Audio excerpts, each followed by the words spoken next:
What is up, peeps? This is Todd and welcome back to my show. Today, I would like to discuss how anybody, literally anybody, can retire with $1 million. I know that a lot of content out there seems incredibly far-fetched that someone of average income and average intelligence and average skills could retire a millionaire. But what I want to do is show how that's possible even if you don't make six figures. Now, I do want to reference this graph that I found on Twitter, and it basically talks about why the rich get richer. Now, I will admit right now, I actually do not like this graph because I think it promotes poor shaming. Basically, what this is showing is that rich people and poor people can make the same amount of money. The poor people spends all their money and the rich person doesn't. Now, although it is true that poor people tend to spend all their money, it's much easier for rich people to save their money because they have more of it. In my own experience, it's very easy for me to save 80% of my income because I have a high income and I keep my expenses insanely low. So I do not like how this graph promotes poor shaming. But what I will say is that no matter what your income is, there are people who are going to choose to save and invest and people who are going to choose to spend. For example, let's say this graph wasn't about rich and poor, but it was about two doctors or two lawyers or two football players or two real estate investors who make the same amount of money. There are plenty of high income earners who spend all of their money, and there are plenty of high income earners who choose to save and invest. So although I do not like that graph for the poor shaming part of it, I do think it's useful to show that no matter what your income level is, there will be some people that choose to save and some people that choose to spend. But let me talk about how anyone and everyone can become a millionaire. So first things first, I started secret shopping when I was in college. Now, just shortly after becoming a mystery shopper, I had accumulated about $30,000 that I made just from secret shopping. Now, I understand that that isn't a lot of money to make after a couple of years, but remember, with secret shopping, you're just getting paid to do stuff that you would otherwise do anyway. So let's assume for a second that I take that $30,000 that I made from secret shopping and I never do another mystery shop again. But I take that money, that 30 grand, and I invest it in the S&P 500 at the age of 25. For the next 45 years, if I just let compound interest do its thing,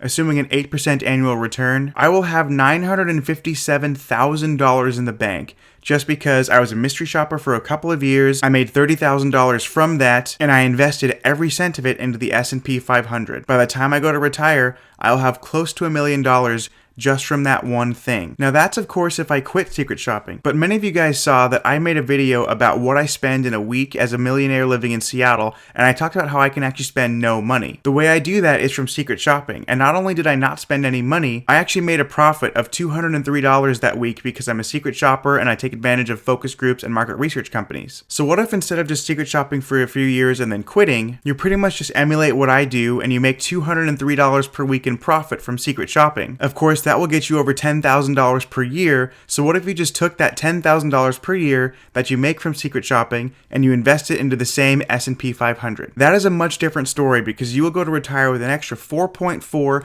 million just because you signed up to be a secret shopper, you signed up for market research companies, you're getting most of your expenses like your groceries, your entertainment, and your restaurants for free, and then you're investing 100% of the profit that you make from that, and you let compound interest work its magic. Now, even if you think this is unrealistic, and even if you think that is unattainable, I did convey the scenario that if you just do it for a couple of years, make about 30 grand, and then you stop, just invest it, and you'll have close to $1 million. But if you keep it up, you can have over $4 million. But now let's switch gears for a minute, because some of you guys watching don't actually want to become secret shoppers. Or some of you guys watching are in countries other than the United States, and I don't have any experience mystery shopping in other countries. I'm sure secret shopping firms exist in other parts of the world, I just don't know about them because I live here in the United States. But something that literally everybody can do right now is bank account churning. I recently put out a video with my friend over at Every Bank Bonus, and he talked about how he opens up new bank account bonuses, and he's made a total of $10,000 just from bank account churning. In my own personal experience, I have averaged about $1,500 per year just by getting new bank account bonuses. So let's take a look at that. Let's say you open up new bank accounts, and by the way, I put out a video earlier this year about how you could get a $500 bank account bonus from KeyBank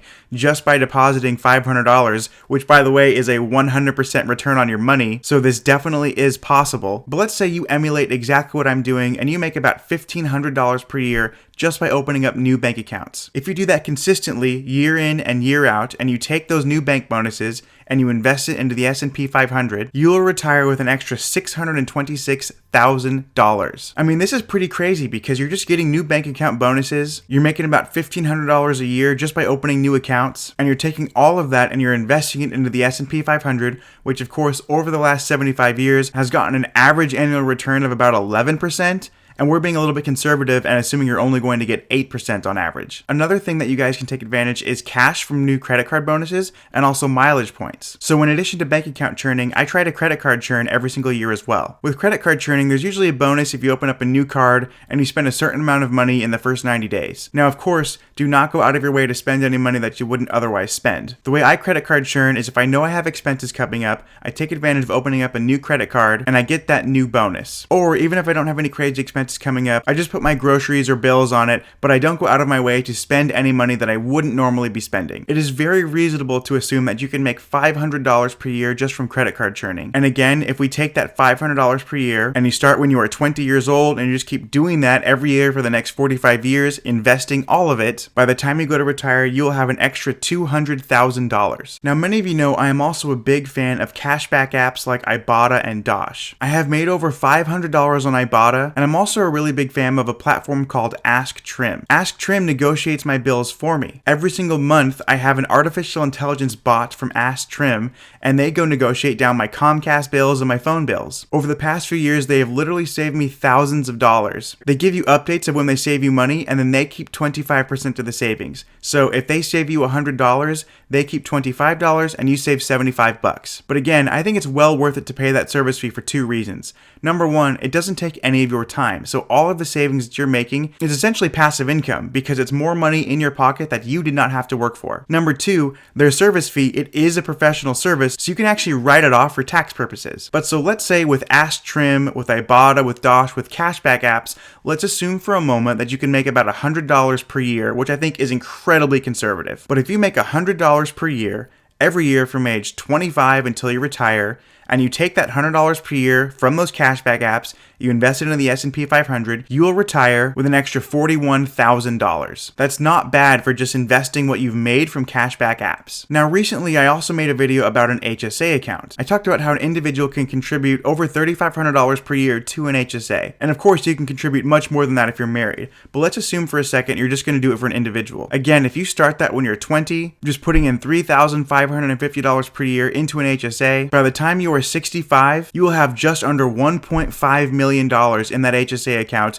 assuming you didn't use the money for medical expenses and you just reinvested the dividends. Now, of course, one of my favorite investment vehicles is the Roth IRA. As of right now, an individual can contribute $6,000 per year to a Roth IRA. If you start a Roth IRA when you were 20 years old and you keep contributing to it every single year until you retire, you will retire with about $2.5 million just from the Roth IRA. And of course, last but not least, let's not forget about my good old buddy, the 401k. As of today, you can contribute $19,500 per year to a 401k. Now, I understand that this example is a little bit extreme because not everyone will be able to contribute the full $19,500. But this is just an example to show how the numbers work. If you were to max out your 401k every single year from age 20 to 65, you would retire with an extra $8.1 million.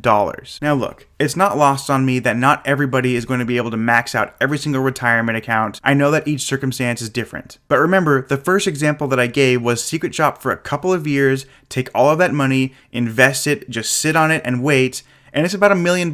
Now, what's crazy, if you guys do everything that I just talked about, and again, it is not lost on me that not everybody watching will be able to max out a 401k and a Roth IRA and an HSA. That's not lost on me. But if you work to get yourself in a position where you can do that, and you just do exactly what I went down in this video, you become a mystery shopper and invest all that profit, you max out a Roth IRA and a 401k, you take advantage of cashback apps, credit card churning, bank account churning, you take all of that money that we talked about and you just invest that into the S&P 500. If you do all of that, everything we went through in this video, by the time you are 65, you'll have about $15 million. That is pretty mind-blowing. I mean, in this example, we didn't buy one piece of real estate. In this example, I didn't talk about how you can make $500,000 per year doing some Amazon FBA course. None of this is outrageous. Now, it will require work, and it will require discipline, and it will require that you actually invest the money, but this is possible. I mean, this could translate to $15 million in retirement. Well, I hope this video was helpful to you, and I'll see you all at the next one. Peace.